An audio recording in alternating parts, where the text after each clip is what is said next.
નમસ્કાર વિદ્યાર્થી મિત્રો, આજે આપણે બાયોફોર્ટિફિકેશન વિશે વાત કરીશું. પણ એ પહેલાં આપણે ગઈકાલે જે લેક્ચરની અંદર ચર્ચા કરેલી એની થોડી વાત કરી લઈએ, રિવિઝન કરી લઈએ કે આપણે ગઈકાલે બે મુદ્દા ચલાયા કે કીટકો સામે પ્રતિરોધકતાના વિકાસ માટે વનસ્પતિ સંવર્ધન. તો એની અંદર આપણે એવું કહેલું કે કીટકોનું પ્રમાણ વધવાને કારણે સ્વાભાવિક છે કે પાકનું ઉત્પાદન ઘટે, અને એ પાકનું ઉત્પાદન ન ઘટે એના માટે કેટલાક એ ખાસિયતો આપેલી છે, જેની અંદર આપણે એવું કહેલું કે ચાર મુદ્દા આપણે યાદ રાખીશું. નંબર 1 કે કેટલીક વનસ્પતિઓમાં રોમમય પર્ણો હોય જેના લીધે કીટકોનો પ્રતિકાર કરી શકે. તો એની અંદર આપણે બે એક્ઝામ્પલ જોયેલા. નંબર 1, કપાસની અંદર જેસિડ કીટકો સામે રોમમય પર્ણો હોય જેની અંદર જેસિડ કીટકોનો પ્રતિકાર કરી શકે. ઘઉંની અંદર આપણે જોયેલું કે રોમમય પર્ણોના લીધે ભૃંગ કીટકો આવી શકતા નથી. એટલે એક મુદ્દો આ યાદ રાખવાનો. બીજો કહેલું, ઘઉંમાં વિશિષ્ટ પ્રકારને કારણે સ્ટેમ્સ ઓફ ફ્લાય કીટક એટલે માખી જે છે એ પ્રકાંડ વિશિષ્ટ પ્રકારનું હોવાથી ત્યાં બેસતી નથી, એટલે પ્રતિકાર કરી શકે. ત્રીજો મુદ્દો આપણે જોયેલું કે ભાઈ કપાસની કેટલીક એવી જાતો છે જેની અંદર લીસા પર્ણો હોય અને મધુરસવિહીન હોય જેના લીધે ઈયળો ત્યાં આવતી નથી. ચોથો મુદ્દો આપણે આ પણ જોયેલો કે મકાઈમાં એસ્પાર્ટિક એસિડનું પ્રમાણ વધારે હોય અને નાઇટ્રોજન શર્કરાનું પ્રમાણ ઓછું હોવાથી પ્રકાંડ ભેદક કીટકો સામે પ્રતિરોધકતા સર્જાય છે. ત્યાર પછી આપણે કેટલીક કીટકો પ્રત્યે પ્રતિરોધકતા વિકસાવવા માટેની સંકરણ અને પસંદગી દ્વારા જે બહાર પાડવામાં આવેલી પાકની કેટલીક જાતો જોયેલી કે રાઈની અંદર પૂસા ગૌરવ જે એફ્રિડ સામે રક્ષણ મેળવી શકે. પછી ફ્લેટ બીન્સ ચપટા કઠોળ જોયેલા જેની અંદર જાત પૂસા સેમ 2, પૂસા સેમ 3 જે કીટક જેસિડ અને એફ્રિડ્સ તેમજ ફળ ભેદકનો પ્રતિરોધ કરી શકે. ભીંડા ઓકરા જેને આપણે કહેલું કે પૂસા સવાની અને પૂસા E4 જે પ્રકાંડ અને ફળના ભેદકમાં રક્ષણ મેળવી શકે. ત્યારબાદ આપણે સુધારેલ ખાદ્ય ગુણવત્તા માટે વનસ્પતિ સંવર્ધનની ચર્ચા કરતા હતા. તો આપણે વાત કરેલી કે વિશ્વમાં પોષણક્ષમ આહારની સમસ્યા અને તેના કારણે સ્વાસ્થ્ય સંબંધિત સમસ્યાઓ જોયેલી કે વિશ્વની અંદર 840 લાખથી પણ વધુ લોકો એ દૈનિક ખાદ્ય કે પોષણ સંબંધિત જરૂરિયાતોની પૂર્તિ માટે ખોરાક પ્રાપ્ત થતો નથી. લગભગ આપણે એવું જોયેલું કે ભાઈ 3 કરોડ લોકો લઘુ પોષક તત્વો, પ્રોટીન કે વિટામિનની ઉણપ સહન કરે છે અથવા ભૂખમરાનો શિકાર બને છે, કારણ કે એમની જોડે શાકભાજી કે કઠોળ કે માછલી કે માંસની ખરીદી તેમને પરવડતી નથી, જેના લીધે એમના ખોરાકની અંદર આયર્ન, આયોડિન, ઝીંક અને વિટામિન જેવા આવશ્યક લઘુ પોષક તત્વોનો અભાવ ધરાવતા હોવાથી આવા વ્યક્તિઓને રોગો થવાનું જોખમ વધે છે. તેથી જીવનકાળમાં ઘટાડો થઈ શકે છે, માનસિક ક્ષમતા પણ ઘટે છે. તો એના અનુસંધાનમાં કુપોષણના શિકાર બને છે. એના અનુસંધાનમાં આપણે જે નવું વનસ્પતિ સંવર્ધન દ્વારા ફૂડ ક્વોલિટી બનાવીશું, પ્લાન્ટ બ્રીડિંગ દ્વારા એક ગુણવત્તાવાળી મેન્ટેન કરવાની છે, તો એના અનુસંધાનમાં આપણે એક ટોપિક આજે જોઈશું,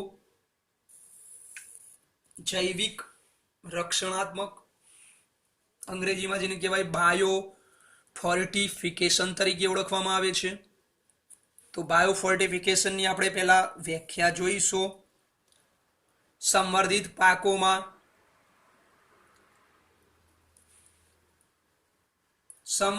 પાકોમાં વિપુલ પ્રમાણમાં વિટામિન, ખનિજ તત્વો તેમજ સ્વાસ્થ્યવર્ધક પ્રોટીનની હાજરી અથવા ઉમેરા દ્વારા લોક તંદુરસ્તીમાં સુધારો કરવાના અભિગમને બાયોફોર્ટિફિકેશન કહેવાય. એટલે જે વનસ્પતિ સંવર્ધન દ્વારા જે પાક બનાવવામાં આવે એની અંદર વિટામિન, ખનિજ તત્વો તેમજ સ્વાસ્થ્યવર્ધક પ્રોટીનની હાજરી હોય, જેના લીધે લોક તંદુરસ્તીમાં શું થશે, સુધારો કરવાનો આ અભિગમ છે એને બાયોફોર્ટિફિકેશન કહેવાય.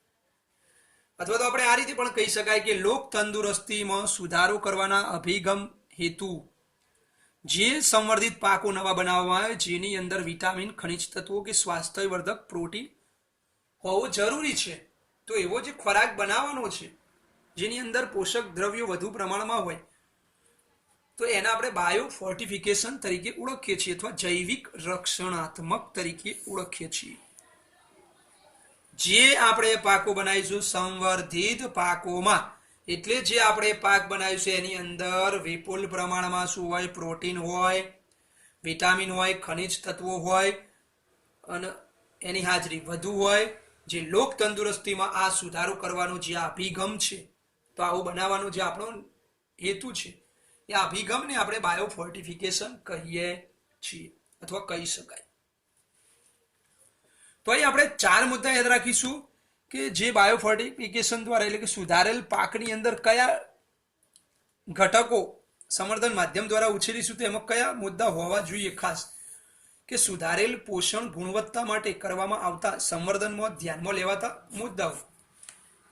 કે ચલો બાયોફોર્ટિફિકેશન માટે આપણે કીધું કે ભાઈ ખનિજ તત્વ કે વિટામિન કે પ્રોટીનની હાજરી હોય એવો ખોરાક આપણે બનાવવાનો છે લોકોની તંદુરસ્તી માટે, હેલ્થ સારી રહે એટલા માટે.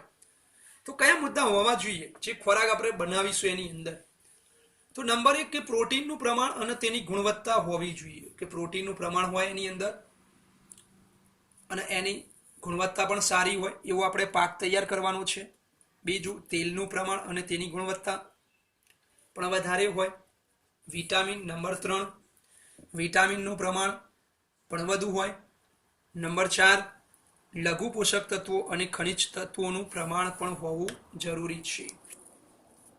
એટલે અહીંયા એવું કહે છે કે પાક જે આપણે સંવર્ધન કરીશું વનસ્પતિ સંવર્ધન દ્વારા, તો એની અંદર પ્રોટીનનું પ્રમાણ પણ હોય, ક્વોલિટી વાળું હોય. જે પાક બનાવીશું એની અંદર તેલનું પ્રમાણ પણ હોય, ગુણવત્તા હોય, વિટામિન્સ પણ વધુ હોય, લઘુ પોષક તત્વો કે ખનિજ તત્વો, ન્યુટ્રિશન એની અંદર, મિનરલ ન્યુટ્રિશન પણ એની અંદર પૂરતા પ્રમાણમાં હોય એવો આપણે ખોરાક તૈયાર કરવાનો છે.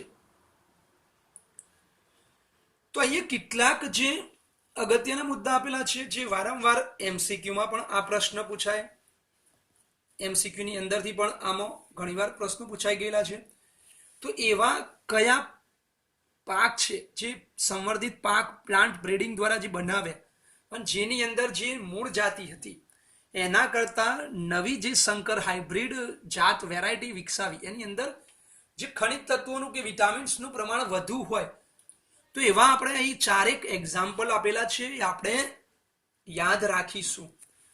નંબર 1 આપણે એક્ઝામ્પલ આપેલું છે કે ઈસવીસન 2000ની સાલમાં વિકસાવેલ મકાઈની સંકર જાતમાં હાલની સંકર જાત કરતા લાઇસિન અને ટ્રિપ્ટોફેન નામના એમિનો એસિડનું પ્રમાણ એ બમણું નોંધાયું છે. નંબર 1 કે ઈસવીસન 2000ની સાલમાં જે મકાઈની હાઇબ્રિડ વેરાયટી એટલે કે સંકર જાત વિકસાવવામાં આવી, એની અંદર જે મૂળ જે મકાઈની જાત હતી એના કરતા લાઇસિન એ એમિનો એસિડ છે અને ટ્રિપ્ટોફેન એ પણ એમિનો એસિડ છે. કે લાઇસિન અને ટ્રિપ્ટોફેન નામના એમિનો એસિડનું પ્રમાણ એના કરતા બમણું નોંધાયેલું છે.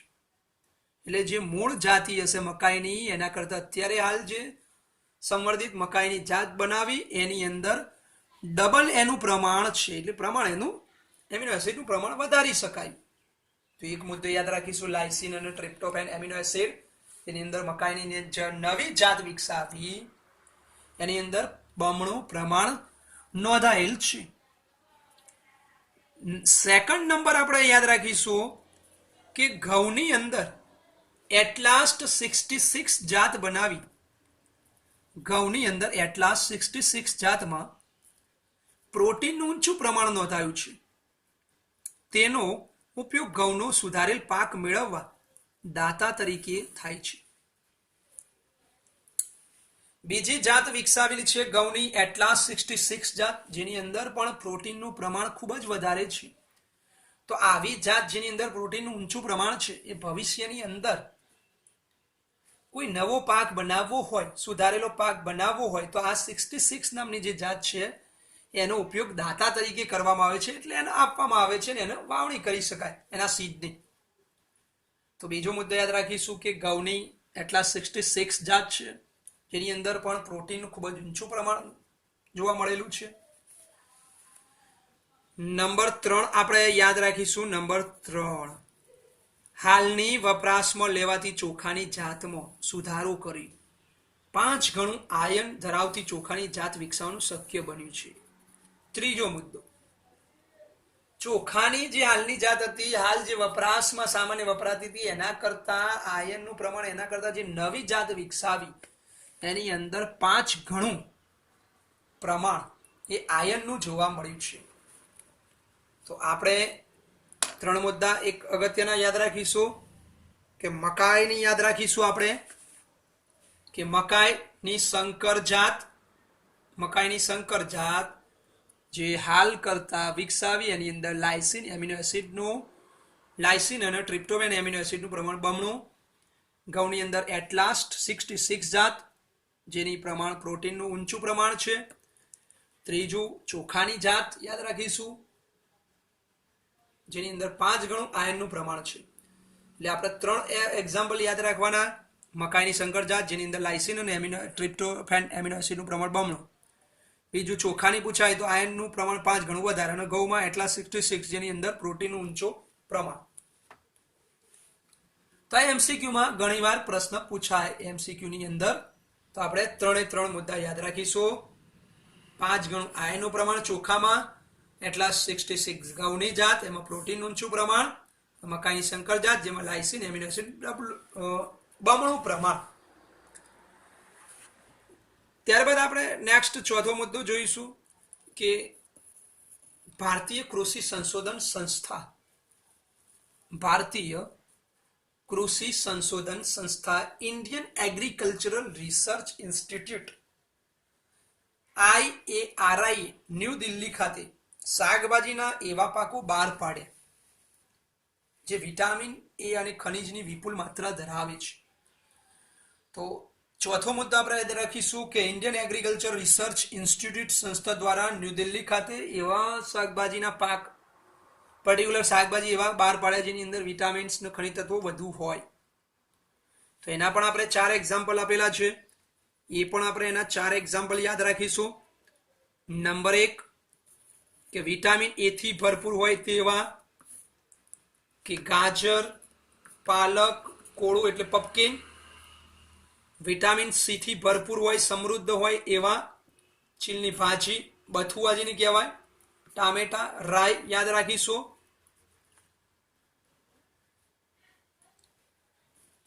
કેલ્શિયમ અને આયન થી સમૃદ્ધ ભરપૂર હોય તેવા તો પાલક અને ચીલીની ભાજી આપણે યાદ રાખીશું. વિટામિન સી માં પણ ચીલની ભાજી આવે, કેલ્શિયમ અને આયન થી ભરપૂર એમાં પણ ચીલની ભાજી 2 જગ્યાએ આવે. પ્રોટીન થી સમૃદ્ધ હોય તેવી શાકભાજી કે કઠોળ બનાયા જેવા કે વાલોળ, ફણસી અને વટાણા.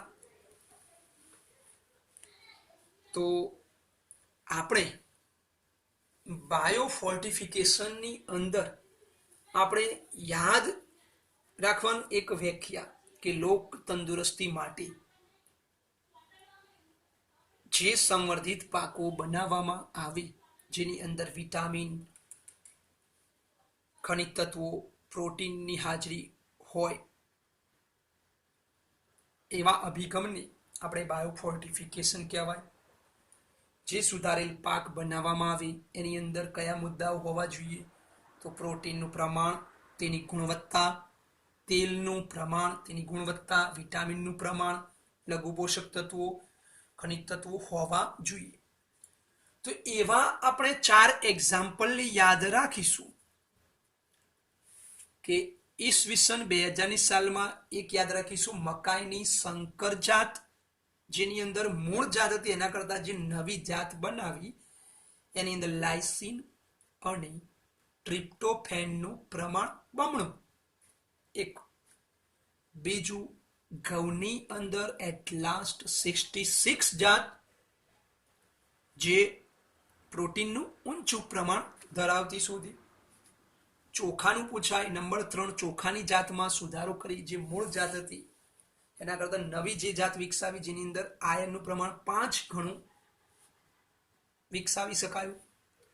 અને નંબર 4થો મુદ્દો આપણે યાદ રાખવાનો કે IARI નામની જે સંસ્થા છે એની શાકભાજી કેટલાક વિકસાવ્યા જેની અંદર યાદ રાખવાના કે વિટામિન એ થી ભરપૂર તો ગાજર, પાલક અને કોળું.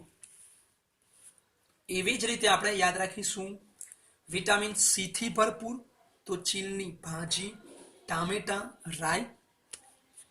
એવી જ રીતે કેલ્શિયમ અને આયર્નથી ભરપૂર પૂછાય તો પાલક અને ચીલની ભાજી. અને પ્રોટીનથી ભરપૂર પૂછાય તો કઠોળ યાદ રાખવાનું. પ્રોટીનથી તો આપણે સિમ્પલ કે પ્રોટીન તો કઠોળ યાદ રાખવાનું. વાલોડ, ફણસી, વટાણા કઠોળ છે. તો બાયો ફોર્ટિફિકેશન આપણે આ રીતે એમસીક્યુ માટે પણ કામ લાગે એવો અગત્યનો પ્રશ્ન છે. આજે આપણે એટલે કે નવું બીજું એક આપણે ટોપિક જોઈશું. બાયો ફોર્ટિફિકેશન જોયા પછી આપણે એક કોષજન્ય protein single cell protein SCP વિશે જોઈશું. એક કોષજન્ય protein single cell protein SCP તરીકે ઓળખાય છે. એવી એક આપણે થિયરી આજની જોઈશું. તો બરાબર ધ્યાનથી સાંભળીશું અને આ ટોપિકને બરાબર સમજીશું. ઘણું અગત્યનું છે એમસીક્યુ માટે પણ અને થિયરી માટે પણ પ્રશ્ન પૂછાઈ શકે એવું અગત્યનું ટોપિક. મોસ્ટ આઈએમપી કહી શકાય. વારંવાર પૂછાઈ ગયેલો પ્રશ્ન સિંગલ સેલ પ્રોટીન એક કોષજન્ય પ્રોટીન સમજાવો. તો ધાન્ય કે કઠોળ કે શાકભાજી કે ફળ વગેરેના પારંપરિક એટલે કે રૂઢિગત કૃષિ ઉત્પાદનનો દર એટલો નથી કે તે મનુષ્ય અને પ્રાણીઓની વધતી જતી જનસંખ્યાની જરૂરિયાતને પૂરી પાડી શકે. ધાન્ય હોય કે કઠોળ હોય કે શાકભાજી કે ફળ હોય વગેરેની જે પણ ખેતી કરવામાં આવે છે પણ કઈ પારંપરિક એટલે રૂઢિગત. રૂઢિગત એટલે નવી કોઈ તકનીકીઓ નહીં. એવી સાદી આપણે કૃષિની વાત કરી છે કે ધાન્ય હોય કે કઠોળ હોય કે શાકભાજી હોય એની આપણે પરંપરાગત રૂઢિગત જો ખેતી કરીશું એનું ઉત્પાદન કરીશું તો એનો ઉત્પાદનનો દર એટલો નથી, એટલું પ્રોડક્શન થવાનું નથી કે જે મનુષ્ય અથવા તો જે પ્રાણીઓની વધતી જતી જે સંખ્યા હોય એની જરૂરિયાતને પૂરી પાડી શકાતી નથી. સંખ્યા વધારે હોય, સંખ્યા વધુ હોય અને એની સામે પ્રોડક્શન ઓછું થાય તો એની જરૂરિયાતને પહોંચી શકાતી નથી. બીજું આપણે એંગલ વિચારીએ કે આવી જરૂરિયાતમાં જો આપણે વિચારીએ કે શાકાહારીમાંથી માંસાહારીમાં પરિવર્તન પણ કરીએ કે માની લો કે પહોંચી નથી વળતા અન્ન ઉત્પાદન કૃષિ ઉત્પાદન એટલું નહીં થતું પાકનું, એટલે સામે અનાજ પૂરતું મળતું નથી, તો આપણે બીજો વિકલ્પ વિચારીએ કે ચલો શાકાહારીમાંથી માંસાહારીમાં આપણે પરિવર્તન થઈ જઈએ કે કેટલાક પ્રાણીઓ શાકાહારી જે ખાતા હોય અન્ન ખાતા હોય એની જગ્યાએ માંસાહારીમાં પરિવર્તન વિચારીએ તો પણ ધાન્યની માંગને પહોંચી વળે એમ નથી. જો શાકાહારીમાંથી કન્વર્ટ થઈ જઈએ, કેટલાક લોકો શાકાહારીમાંથી માંસાહારીમાં કન્વર્ટ થઈ જાય તો પણ એવું કહે છે કે તેમ છતાં પણ આપણે ધાન્યની માંગને પહોંચી વળે એમ નથી. કેમ? તો એ સમજાવેલું છે કે સપોઝ વિચારી લો તમે કે કેટલાક સજીવો જે શાકાહારી હોય ને શાકાહારી છોડી દે માંસાહારીમાં પરિવર્તન પામી જાય તો ધાન્યની માંગને પહોંચી વળાતું નથી. કેમ? કારણ કે એવું કહે છે કે 1 કેજી પ્રાણી માંસના સંવર્ધન માટે આજે આપણે જો શાકાહારી હોય એને માંસાહારીમાં પરિવર્તન પામવું હોય તો એની સામે માંસાહારી સજીવની તો વૃદ્ધિ થવી જોઈએ ને. શાકાહારી હોય અનાજ ખાતો વ્યક્તિ હોય અને એ વ્યક્તિને આપણે બંધ કરી દઈએ અને માંસાહારી ખાવાનું ચાલુ કરીએ તો અનાજની જરૂરિયાત પહોંચી વળે, પણ સામે માંસ ખાવા માટે માંસાહારી સજીવો પણ જોઈશે ને. તો અહીં એવું કહે છે કે 1 કેજી પ્રાણી માંસના સંવર્ધન માટે 3 થી 10 કેજી અનાજની આવશ્યકતા રહે છે. એટલે અહીંયા બરાબર વાક્ય સમજીશું કે ઇનડાયરેક્ટલી એવું કહેવા માંગે છે કે 1 કેજી તમારે પ્રાણી માંસના સંવર્ધન માટે એટલે કોઈ નાનું મરઘીનું બચ્ચું હોય અને એનું માંસ તમારે ખાવું હોય તો 1 કેજી પ્રાણીના માંસના સંવર્ધન માટે એટલે મરઘીનું નાનું બચ્ચું હોય એને તમારે ડેવલપ કરવું પડશે, એને મોટું કરવું પડશે. 1 કિલોનું મરઘીનું બચ્ચું થાય 1 kg ગ્રામને મરઘી થાય તો એના માટે પણ એને પોષણ તો આપણે ખોરાક તો આપવો જ પડશે. તો મરઘી નાની છે ને એને 1 કિલોની બનાવવી હોય તો એના માટે એને ખોરાક આપવો પડશે. તો એ અનાજ અંદાજિત 3 થી 10 કિલો અનાજની આવશ્યકતા રહે છે. એટલે એટલો ખોરાક એને આપીશું ધીમે ધીમે ત્યારે એ મોટું થશે ને 1 કિલોગ્રામ મરઘી બનશે. અને એ મરઘીને હવે આપણે માનવી કે એને ખાઈ શકે. તો એ મરઘીને મોટી કરવા માટે પણ શાની જરૂર પડશે? અનાજની તો જરૂર પડવાની જ છે. એટલે ધાન્યની માંગને પહોંચી વળે એમ નથી. એટલે અહીં એવું કહેવા માંગે કે શાકાહારીમાંથી જો આપણે કન્વર્ટ થઈએ માંસાહારીમાં પરિવર્તન થાય તો પણ માંગ અનાજની ઓછી નહીં થાય, ધાન્યની માંગને પહોંચી વળાય એમ નથી. કારણ કે માંસાહારી થવું હોય તો માંસાહારીને પણ મોટા તો કરવા પડશે. તો 1 kg પ્રાણી માંસ બનાવવું હોય, આપણે 1 kgની મરઘી બનાવવી હોય, તૈયાર કરવી હોય તો તૈયાર કરવા માટે પણ એને મોટી કરવા માટે એને અનાજ તો આપવું પડશે. તો 3 થી 10 કિલો અનાજ ખાશે ત્યારે 1 કિલોની બને છે અને ત્યારે એનો ખોરાક તરીકે આપણે ઉપયોગ કરી શકીએ. તો આવી સમસ્યાને કારણે એવું કહે કે 25% પણ વધુ માનવ વસ્તી ભૂખમરા અને કુપોષણનો શિકાર બને જ છે. કે જે ફાઇનાન્શિયલ કન્ડિશન નથી એવા લોકો કે 25%થી પણ વધુ માનવ વસ્તી ભૂખમરા અને કુપોષણનો શિકાર બને છે. તો તેનો ઉપાય શું? તો તેનો એક અહીં નવો વિકલ્પ શોધી નાખ્યો કે ઉપાય તરીકે આપણે પ્રોટીન પોષણ માટેનો વૈકલ્પિક એક બીજો રસ્તો સ્ત્રોતમાંનો એક સ્ત્રોત એકોષજન્ય પ્રોટીન છે, SCP છે.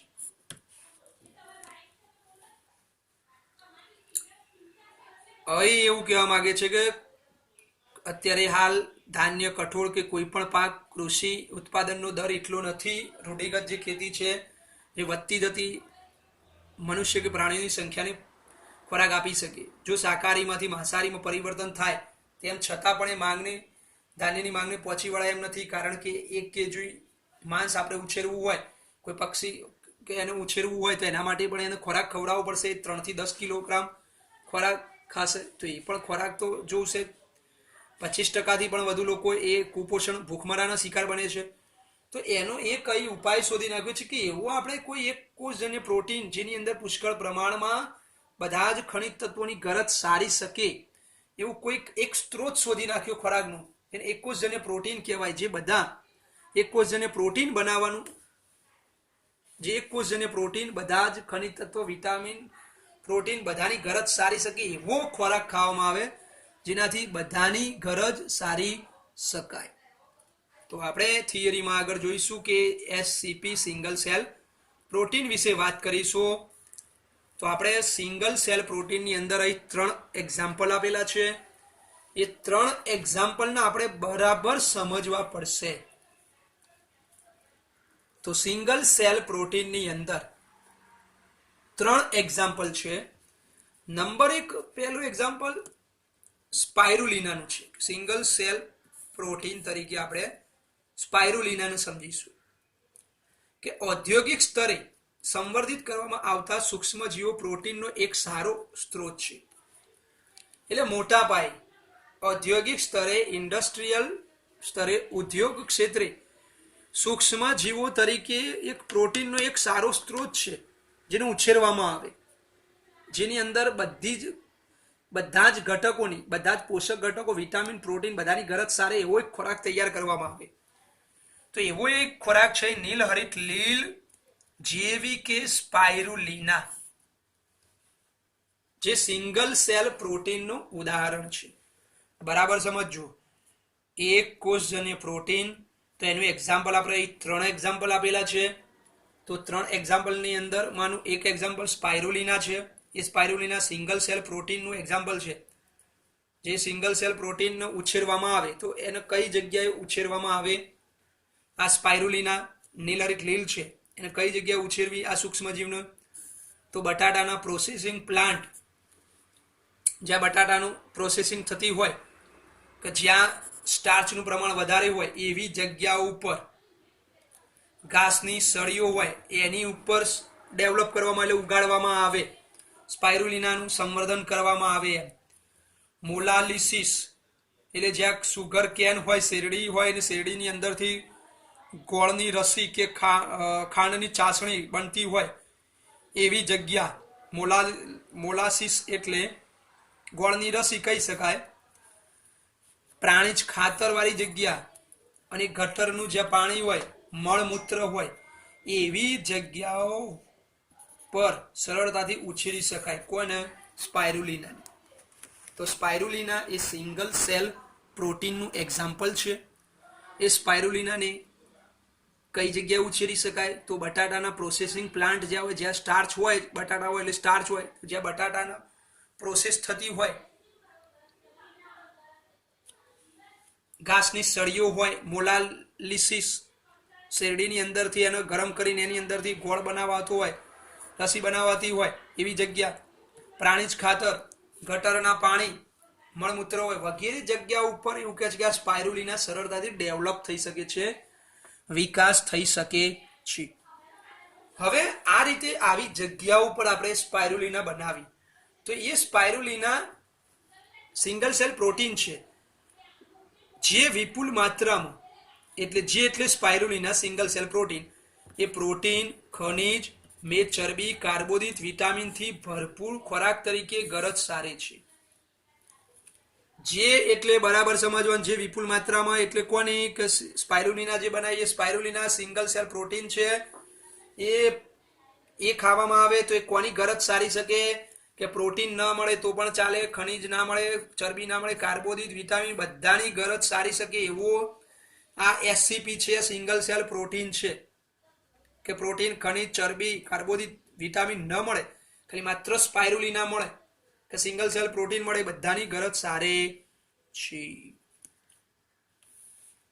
તો એક એક્ઝામ્પલ આ રીતે આપણે સૂક્ષ્મ જીવનું જોયું સ્પાયરુલિના કે આવી જગ્યાએ બટાટાના પ્રોસેસિંગ પ્લાન્ટ, ઘાસની સળીઓ, મોલાસીસ, ખાતરો, ગટરના પાણી વગેરે જગ્યાએથી એને ઉછેરી શકાય છે. અને આમાં ઉછેરની અંદર કોઈ પ્રદૂષણ થતું નથી એટલે પર્યાવરણીય પ્રદૂષણને પણ આ ઘટાડે છે. એટલે એક એક્ઝામ્પલ સિંગલ સેલ પ્રોટીનનું આપણે જોયું સ્પાયરુલિના. બીજું એક્ઝામ્પલ એવું ને એવું આપણે સિમ્પલ રીતે જોઈશું કે કેટલાક બેક્ટેરિયા જેવા કે મિથાઇલોફિલસ, મિથાઇલોટ્રોપ્સ તેમના ઉચ્ચ જૈવભાર ઉત્પાદન અને વૃદ્ધિને કારણે 25 ટન પ્રોટીન ઉત્પન્ન કરવાની ક્ષમતા ધરાવે છે. બીજું એક્ઝામ્પલ આપેલું છે કે કેટલાક બેક્ટેરિયા એટલે કે સૂક્ષ્મજીવો, બેક્ટેરિયાનું નામ છે મિથાઇલોફિલ્સ, મિથાઇલોટ્રોપ્સ, એમનો ઉચ્ચ જૈવભાર ઉત્પાદન અને વૃદ્ધિને કારણે એ 25 ટન પ્રોટીન ઉત્પન્ન કરવાની ક્ષમતા ધરાવે છે. એટલે વધુ આ બી સિંગલ સેલ પ્રોટીન છે, એ બી પ્રોટીન વધુ ઉત્પન્ન કરવાની ક્ષમતા ધરાવે છે. સૂક્ષ્મજીવો કયા? મિથાઇલોફિલસ, મિથાઇલોટ્રોપ્સ નામના બેક્ટેરિયાની જાત. હવે વધુ પ્રોટીન ઉત્પન્ન કરે છે, 25 ટન પ્રોટીન ઉત્પન્ન કરવાની ક્ષમતા ધરાવે છે. હવે એક એક્સ્ટ્રા કરીને મુદ્દો આપણે આપેલો છે, વધુ એને સમજવું હોય તો કઈ રીતે વધુ ઉત્પન્ન કરે. તો એક કેલ્ક્યુલેશન પ્રમાણે, એક અંદાજ પ્રમાણે, એક ગણતરી પ્રમાણે 250 કિલોગ્રામ વજન ધરાવતી ગાય, બરાબર સમજો કે 25 ટન પ્રોટીન ધરાવતી ગાયની 250 કેજી વજન ધરાવતી ગાય એટલે 250 કિલો વજન ધરાવતી ગાય એ દરરોજ 200 ગ્રામ પ્રોટીન ઉત્પન્ન કરે છે. કેટલું? 250 કિલો વજન ધરાવતી ગાય પ્રોટીન કેટલું બનાવી શકે? 200 ગ્રામ. જ્યારે સામે મિથાઇલોફિલસ, મિથાઇલોટ્રોપ્સ નામના જાતના જે બેક્ટેરિયા છે એ કેટલા લેવાના? માત્ર 200 ગ્રામ જ. ગાય કેટલી હતી? 250 કિલોગ્રામ હતું. આ માત્ર 250 ગ્રામ સૂક્ષ્મ જીવો લેવામાં આવે અને એટલું જ પ્રોટીન એક જ દિવસમાં ઉત્પન્ન કરે છે. એટલે બરાબર સમજ પડી તમને? આ એવું કહેવા માંગે છે કે દાખલા તરીકે ગાયનું વજન કેટલું છે? 250 કેજી વાળી ગાય જે હોય એ દરરોજ પ્રોટીન 200 ગ્રામ પેદા કરે. સામે આપણે જે બેક્ટેરિયા લઈએ, બેક્ટેરિયા 250 કિલોગ્રામ નહીં, બેક્ટેરિયા માત્ર 250 ગ્રામ જ લેવામાં આવે અને એ બેક્ટેરિયા પણ દરરોજ પ્રોટીન કેટલું ઉત્પન્ન કરે? 200 ગ્રામ ઉત્પન્ન કરી શકે. ગાય છે 250 કિલો વજન ધરાવતી ગાય, એ 200 ગ્રામ પ્રોટીન બનાવે દરરોજ, જ્યારે બેક્ટેરિયા જે હોય બેક્ટેરિયા માત્ર 250 ગ્રામ જ એ દરરોજ 200 ગ્રામ પ્રોટીન બનાવે. એટલે બેક્ટેરિયાની ક્ષમતા પ્રોટીન બનાવવાની કેવી છે? વધુ કહી શકાય. તો બીજું એક્ઝામ્પલ યાદ રાખીશું, મિથાઇલોફિલસ મિથાઇલોટ્રોપ્સ નામના જે બેક્ટેરિયા છે જે પ્રોટીન વધુ ઉત્પન્ન કરે છે, એટલે 25 ટન પ્રોટીન ઉત્પન્ન કરવાની ક્ષમતા ધરાવે છે. સમજવા માટે આપણે એક્ઝામ્પલ યાદ રાખવું હોય તો રાખવાનું કે 250 કિલોગ્રામ વજન ધરાવતી ગાય રોજ 200 ગ્રામ પ્રોટીન બનાવે, પણ સામે બેક્ટેરિયાની જાત જે છે માત્ર 250 ગ્રામ વજન ધરાવતા બેક્ટેરિયા એટલું ને એટલું, એટલે ગાયને જેટલું 200 ગ્રામ પ્રોટીન ઉત્પન્ન કર્યું એટલું પ્રોટીન એ ઉત્પન્ન કરી શકે છે. અને લાસ્ટ આપણે ત્રીજું એક્ઝામ્પલ યાદ રાખીશું, મશરૂમ બિલાડીનો ટોપ, એ પણ એક સિંગલ સેલ પ્રોટીનનું એક્ઝામ્પલ છે. એનો પણ ઘણા લોકો ખાદ્ય પદાર્થ તરીકે ઉપયોગ કરે છે, એટલે ખોરાક તરીકે ઉપયોગ કરે છે. તેથી તેનો ઉછેર વિશ્વ સ્તરે ઉદ્યોગ સ્તરે વિકસી રહ્યો છે. એટલે મશરૂમનો પણ ઉપયોગ, બિલાડીના ટોપનો ઉપયોગ જે ખાદ્ય પદાર્થ તરીકે કરે છે, એટલે વૈશ્વિક સ્તરે વિશ્વ સ્તરે એનો પણ એક ઉદ્યોગ તરીકે વિકાસ થઈ રહ્યો છે. એટલે કે સૂક્ષ્મ જીવોનો આપણે ખોરાક તરીકે ઉપયોગ કરી શકીએ છીએ. તો આપણે સિંગલ સેલ પ્રોટીનની અંદર આ રીતે આપણે 3 એક્ઝામ્પલ યાદ રાખીશું બરાબર સમજીને. સ્પાઇરુલિના કઈ કઈ જગ્યાએ ઉછેરી શકાય? સિંગલ સેલ પ્રોટીનનું કોની ગરજ સારી જગ્યાએ? પ્રોટીન, ખનિજ તત્વ, ચરબી, કાર્બોદિત, વિટામિન બધાને પર્યાપ્ત થતું નથી. બીજું બેક્ટેરિયાનું ઉદાહરણ યાદ રાખ્યું, 25 ટન ઉત્પાદન કરવાની ક્ષમતા ધરાવે. ત્રીજું મશરૂમ, એ પણ શું સિંગલ સેલ પ્રોટીન ઉદાહરણ છે. તો 3 એક્ઝામ્પલ આ રીતે યાદ રાખીશું. ઓકે, આજે આપણે આટલા અટકીશું. નેક્સ્ટ આવતીકાલની અંદર જોઈશું ટિશ્યુ કલ્ચર, પેશી સંવર્ધન, અને આપણે આ ચેપ્ટર પૂર્ણ કરીશું. અને આજે જે ચલાય એનું રિવિઝન કરીશું, ઘરે જોઈશું, અને આવતીકાલે પણ આનું રિવિઝન થોડું કરીશું. એકોજેનિક protein, single cell protein, biofortification. Okay, એટલે આપણે અટકીશું. Thank you.